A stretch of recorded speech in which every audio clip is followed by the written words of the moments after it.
सर्वमंगलमांगल्ये शिवे सर्वार्थ साधके शरण्ये त्र्यंबके गौरी नारायणि नमोस्तुते।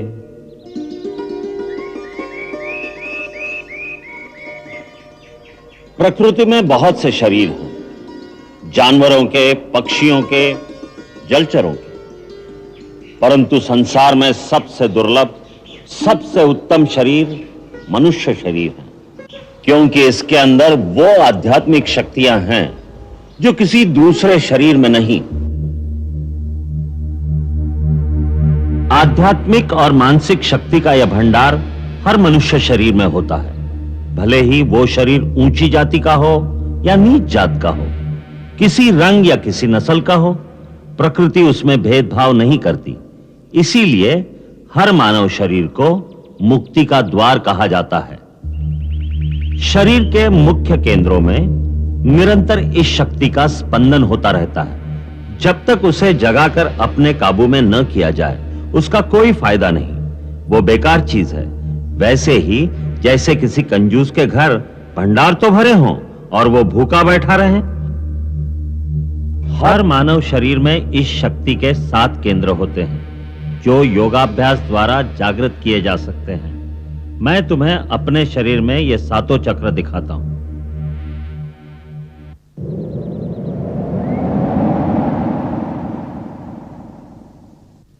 ये देखो, सबसे पहला है मूलाधार चक्र।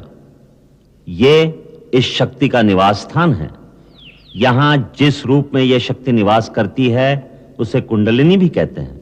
गुरु की कृपा और सहायता से इस शक्ति को यहां से जगाकर दूसरे केंद्र तक पहुंचाया जाता है, जिसे स्वाधिष्ठान चक्र कहते हैं।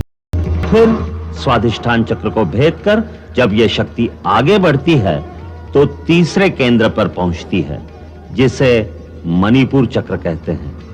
फिर मणिपुर चक्र का भेदन करके इस शक्ति को आगे बढ़ाकर चौथे केंद्र पर पहुंचना होता है।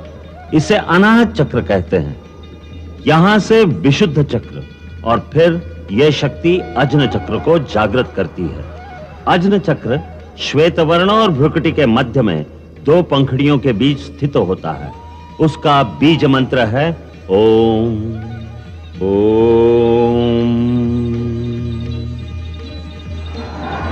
यदि इस परम शक्ति का दुरुपयोग किया जाए या इसमें कोई भूल की जाए तो यही शक्ति बेकाबू हो जाती है, जिससे साधक भटक जाता है और भटका हुआ साधक खतरनाक होता है।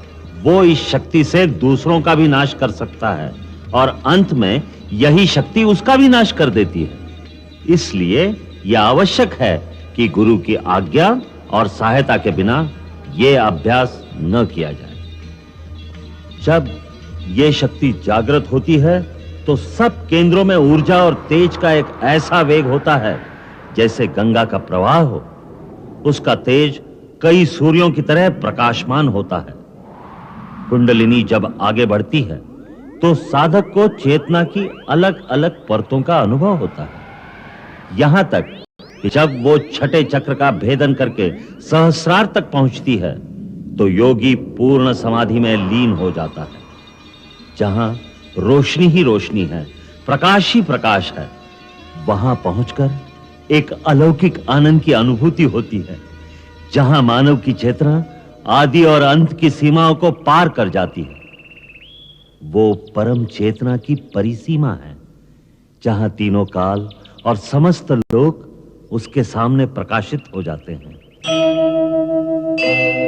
आदिदेव नमस्तुभ्यं प्रसीद मम भास्कर दिवाकर नमस्तुभ्यं प्रभाकर नमोस्तुते दिवाकर नमस्तुभ्यं प्रभाकर नमोस्तुते।